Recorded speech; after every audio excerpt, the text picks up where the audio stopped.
Bismillahirrahmanirrahim. Assalamualaikum warahmatullahi wabarakatuh. Alhamdulillahirabbil alamin. Wassalatu wassalamu ala asrofil anbiya'i wal mursalin, amma ba'du. Puji syukur marilah kita panjatkan kehadirat Allah Subhanahu wa taala, karena pada kesempatan hari ini, pada kesempatan ini kita masih diberikan rizki, masih diberikan nyawa, masih diberikan kesempatan oleh Allah Subhanahu wa taala untuk kembali memperbaiki amalan-amalan kita yang telah lalu. Yang kedua, tak lupa sholawat serta salam kita panjatkan, kita aturkan kepada Nabiullah Muhammad sallallahu alaihi wasallam, karena berkat beliau kita sekarang ini dapat menikmati, dapat menyelami manisnya iman dan Islam. Ustadz, Ustadzah, dan siswa SMP Muhammadiyah PK Kota Barat Surakarta dan pemirsa yang insya Allah dirahmati oleh Allah Subhanahu wa taala, tak terasa bulan Ramadan sudah segera berakhir. Tinggal beberapa hitungan hari lagi Ramadan akan meninggalkan kita. Marilah kita saling berintrospeksi diri masing-masing. Bulan Ramadan ini apakah digunakan waktunya untuk seperti hari-hari biasa? Apakah di bulan Ramadan ini juga digunakan untuk menambah amalan-amalan ibadah kepada Allah Subhanahu wa taala? Semoga kita semua termasuk golongan orang-orang yang kedua, di mana di bulan Ramadan kita memperbanyak ibadah dan insya Allah kita akan mendapatkan gelar orang-orang yang bertakwa. Amin ya robbal alamin. Di 10 malam hari terakhir atau di akhir-akhir bulan Ramadan, Nabi Muhammad SAW telah mencontohkan beberapa amalan-amalan yang dapat dilaksanakan. Termasuk di dalamnya adalah amalan melakukan iktikaf. Apa itu iktikaf? Menurut bahasa, iktikaf itu adalah berdiam diri. Sedangkan iktikaf secara harfiah adalah berdiam diri di dalam masjid dalam tempo tertentu dengan melakukan amalan-amalan beribadah dengan maksud mendekatkan diri kepada Allah dan mencoba untuk memutus hubungan duniawi.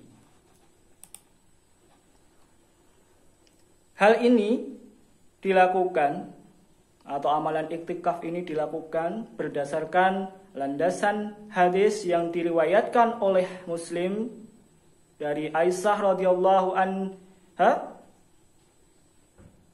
bahwasanya Nabi Muhammad melakukan iktikaf pada hari 10 terakhir di bulan Ramadan. Beliau melakukannya sejak datang di Madinah sampai beliau wafat. Kemudian istri-istri beliau melakukan iktikaf setelah beliau wafat. Hadis riwayat Muslim. Hukum iktikaf itu adalah sunnah. Namun kadangkala iktikaf juga bisa menjadi wajib. Hal itu dikarenakan karena orang yang akan melakukan iktikaf tersebut sudah melakukan nazar ingin melakukan iktikaf. Kemudian di mana pelaksanaan iktikaf itu dijalankan atau dilaksanakan?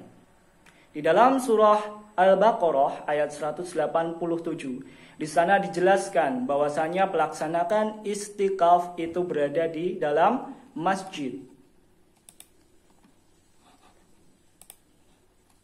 Kemudian Ustadz, Ustadzah, siswa SMP Muhammadiyah PK Kota Barat Surakarta, apa sebenarnya keutamaan iktikaf? Sampai-sampai beliau baginda Rasulullah SAW mencontohkan sampai waktu beliau wafat 20 malam hari terakhir beliau melakukan iktikaf di Mekah. Keutamaan iktikaf yang pertama adalah dijauhkan dari api neraka. Disebutkan dalam suatu hadis bahwasanya ketika orang melakukan iktikaf maka akan dijauhkan sejarak 3 parit. Satu paritnya diceritakan di situ, dijelaskan sejauh mata memandang dari arah timur sampai ke barat. Wallahu a'lam bishawab. Kemudian yang kedua, keutamanya dari janjikan akan dibangunkan istana di dalam surga kelak di yaumul akhir. Nah, yang ketiga, yang paling penting adalah dengan melakukan i'tikaf itu sendiri dapat mendekatkan diri kita kepada Allah Subhanahu wa taala. Lantas bagaimana supaya kita dapat mendapatkan keutamaan atau pahala-pahala menjalankan i'tikaf? Tentu ada syarat-syaratnya. Tentu ada aturan mainnya. Dalam melakukan i'tikaf, kaum muslimin harus meluruskan niatnya. Yang pertama ya. Luruskan niat hanya untuk mendekatkan diri kepada Allah, mencari ridha Allah Subhanahu wa taala. Bukan untuk niat yang lain, misalkan untuk mendapatkan gelar orang yang soleh. Kemudian, yang kedua, harus bisa merasakan hikmah dari i'tikaf itu sendiri. Hikmah dari i'tikaf maksudnya adalah kita berusaha semaksimal mungkin untuk mencoba berputus dari hal-hal yang menjangkut dunia dan fokus kepada Allah Subhanahu wa taala. Kemudian, ketiga, tetap kita menjaga amalan pagi dan sore hari. Kadang karena kita melakukan i'tikaf bukan menjadi alasan untuk tidak melaksanakan ibadah-ibadah keseharian kita. Malah i'tikaf tersebut merupakan salah satu cara untuk meningkatkan keimanan kita kepada Allah Subhanahu wa taala.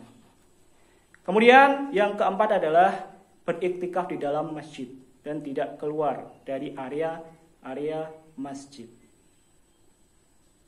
Kemudian yang selanjutnya adalah di dalam beriktikaf kita harus memperbanyak amalan-amalan. Amalan apa saja yang bisa dilaksanakan di dalam iktikaf? Yang pertama bisa sholat wajib ataupun juga sholat sunnah. Kemudian bisa menyebut asma Allah dengan cara berzikir.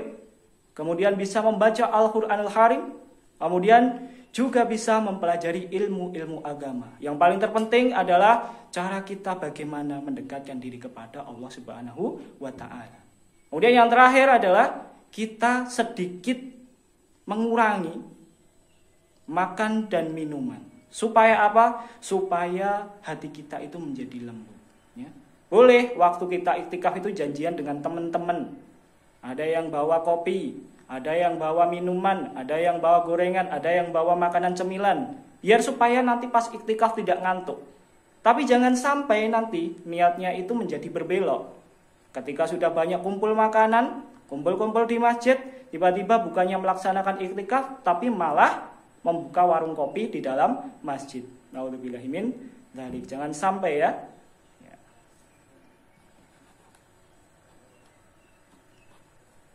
Kemudian, itu tadi adalah salah satu contoh ibadah yang dicontohkan oleh Rasulullah SAW di 10 hari menjelang berakhirnya bulan Ramadan. Maka dari itu, marilah kita sebagai kaum muslimin, sebagai orang yang memeluk agama Islam, kita tingkatkan amalan-amalan kita. Kita tingkatkan keimanan kita. Apalah gunanya kita memiliki umur yang panjang, memiliki kesempatan yang banyak, tetapi tidak kita gunakan untuk menyembah dan beribadah kepada Allah Subhanahu wa taala.